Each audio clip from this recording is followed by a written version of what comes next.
Hey guys, what's up? It's Natasha and welcome back to this week's video. Today I will be talking about my top 5 favorite fantasy books. Um, there's a lot more than 5 books, but I took top 5 authors, if you want to call it that. Most of them are part of a series, so that is why I chose more than one, because I just can't say no to any of these series. Before we get started, please remember to like the video, subscribe, comment down below which fantasy books are your favorite, either from the pile that I'm going to show you or your own fantasy book. And without any further ado, let's get on with the video. So the first two books are two books that are very hyped in the fantasy genre, but for good reason, because they are just that amazing. And it is A Court of Thorns and Roses by Sarah J Maas, as well as her Throne of Glass series. So A Court of Thorns and Roses is a retelling of Beauty and the Beast. We follow our main character Feyre, and she is like the sole breadwinner of her family. She has to go out and she has to hunt for food, hunt for you can't hunt for clothes. So one day she stumbles into a clearing and she has to choose between a deer and a wolf. Obviously, if you are hungry, you're going to choose the bigger thing. She takes a gamble because she doesn't know if the wolf is part of a fairy, because she's been hunting very close to the fairy realm, and she kills him. Unfortunately, it is a fairy. And fairies and humans don't mix well in this world. They just hate each other for some apparent reason. And one day, when she is sitting with her parents, not long after she killed this wolf, a beast walks in and he proclaims that she killed his friend. And the payment is a life for a life.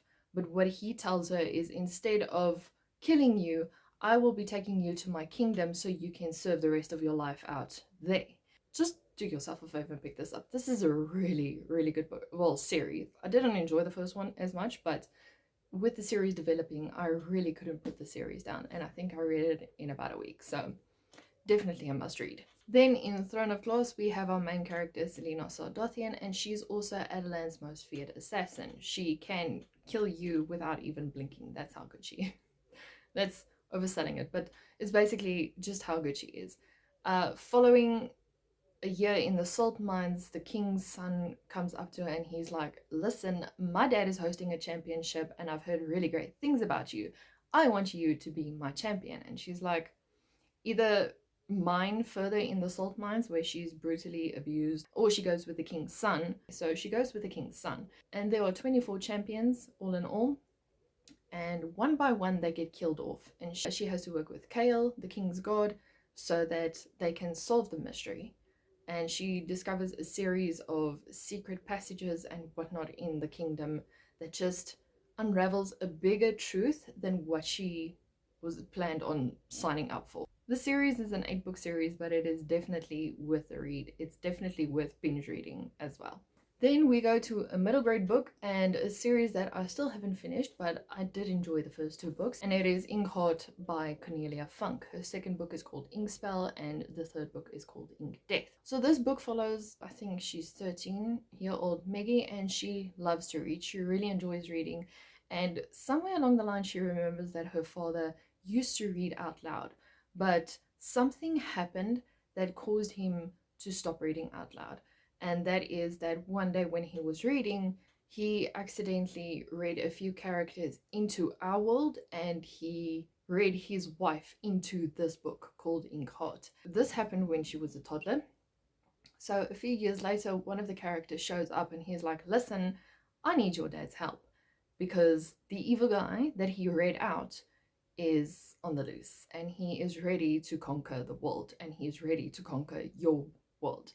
And they team up in this really great adventure, and it is definitely a very nice read. It is very fantastical, it is very fairy tale-esque type of thing, so it is a very thick book, but the lettering is also very thick. So, and look at the like the chapter art, if you want to call it that, is very cute. The third book is fantasy, but it is also kind of like, it has a dystopian feel to it, and it is also by one of my favorite authors, and it is Defiance by CJ Redwine, or the Defiance series by CJ Redwine. This book follows our main girl Rachel, and it's kind of like an oppressive kind of world where they live in, where the main have the biggest say. The men are the protectors in their world, and you can't do anything without having a man with you. And then one day, her father is asked to go on a mission from the commander, who's not a very nice guy, might I add, and he doesn't return. Now Rachel is animate on escaping this place because, she can't do anything because her father's not there to protect her. He had a protege with him that was to stay with Rachel, and his name is Logan.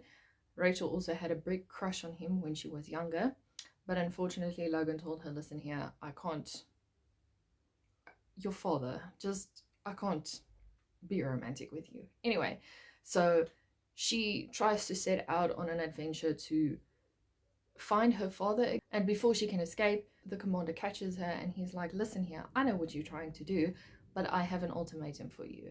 I will send you to find your father, or I will kill everyone you love. And she's like, well, I guess I have to do that. And she has to go into the wastes where there is like, I don't know what they call it, the cursed one, but it's kind of like a dragon kind of thing. So she has to be very careful in not waking this beast up while she's looking for her father. And she meets lovely people along the way, and she discovers a lot of secrets as well along the way. Secrets that the commander has been trying to keep under wraps for a very long time from the town. These second two books are from an author that is very fantastic in the way she writes. She has this lyrical feel in her writing that just captures you from book one. And the books are The Starless Sea as well as The Night Circus by Erin Morgenstern. Let me first tell you about The Starless Sea. It's a book about books, basically, if you want a short and concise description. This book also follows a boy, and the boy discovers himself in these books, and he thinks, this is a story of my life. I have to go out and I have to discover what this book is about. And then he discovers a secret society and a library labyrinth down in the earth where no one would suspect, or no one actually knows about it. I think that is the best way I can describe this book. But yeah, like I say, if you want the short and concise description, it's a story about stories. It is very lyrical. It is so fantastically written. It's a very confusing ending, or maybe I'm just confused. But yeah, it's a nice book. And then The Night Circus is about a circus that only pops up at night. You don't know when it's going to happen, and you don't know where it's going to pop up. It's just 1 minute it's not there, the next minute you blink your eyes, boom, the circus is there. And then we follow two characters who are trying to compete with each other by setting up different types of tents in the circus. So they're in this type of competition, but the competition is never explained. Just one of these two has to win. If the one wins, the other dies, that kind of thing. And it's a fantastical love story. I think it's kind of like an enemies to lovers, but a blind enemies to lovers, because they don't know who they're fighting. They just know that this person is someone I'm trying to fight. And somewhere along the line, they fall in love with each other. But it is definitely a book that's breathtakingly beautiful, and I would sell my soul to read this book for the first time because I really love this book. And then the last book is also a series that I don't physically have because they are just so expensive. But it's the Plated Prisoner series by Raven Kennedy. This book follows a gilded woman called Oren, and she is in the protection of King Midas. The man who touched everything and turned to gold? That guy. So there are theories that he gold touched her, probably by accident, but nobody knows what actually happened. And it ended up that she just turned to gold everywhere, except for obviously her teeth and the whites of her eyes. She is under the protection of this king, and he has put her in this gold cage. She is not allowed to go out of the cage no matter what happens. She has access to some of the rooms in the kingdom, but most of all, he wants her to just stay in the cage for her own protection. And then one day he conspires with one of the kings to build a kingdom together. Sadly, that king died, and he is now tasked to go to this king's kingdom to rule there until his son comes of age. And Oren is eventually going to this next kingdom because the king doesn't want her out of his sight.